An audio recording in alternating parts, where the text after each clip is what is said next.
এবার কন্টেন্ট ক্রিয়েটরদের সুখবর দিলেন জনাব তারেক রহমান। আগে ভিডিওটা দেখুন। অনেক ইয়াং ছেলে মেয়ে আছে কন্টেন্ট মেকিং, কিন্তু কন্টেন্ট মেকিং এর প্রপার পলিসি আমাদের দেশে নাই। কন্টেন্ট মেকিং এর প্রপার পলিসি নাই।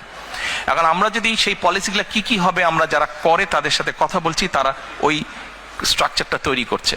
অ্যাট দ্য সেম টাইম এই কন্টেন্টটা সে হয়তো এখন ছেড়ে দিচ্ছে, যখন অনলাইনে হয়তো $50 পাচ্ছে, সে 20 পাউন্ড সে পাচ্ছে, কিন্তু সেই 20 পাউন্ডটা আবার বিভিন্ন যে ইন্টারন্যাশনাল যেটা ফাইন্যান্স ট্রান্সফারের যে মিডিয়া, সেটাও নাই, ফলে সে ডাইরেক্ট পাচ্ছে না। তার হয়তো বন্ধু বান্ধব লন্ডনে আছে, সে তার অ্যাকাউন্টে দিচ্ছে, ওখান থেকে আবার তাকে দেশে দিচ্ছে। এটাই হচ্ছে কিন্তু ফ্যাক্ট।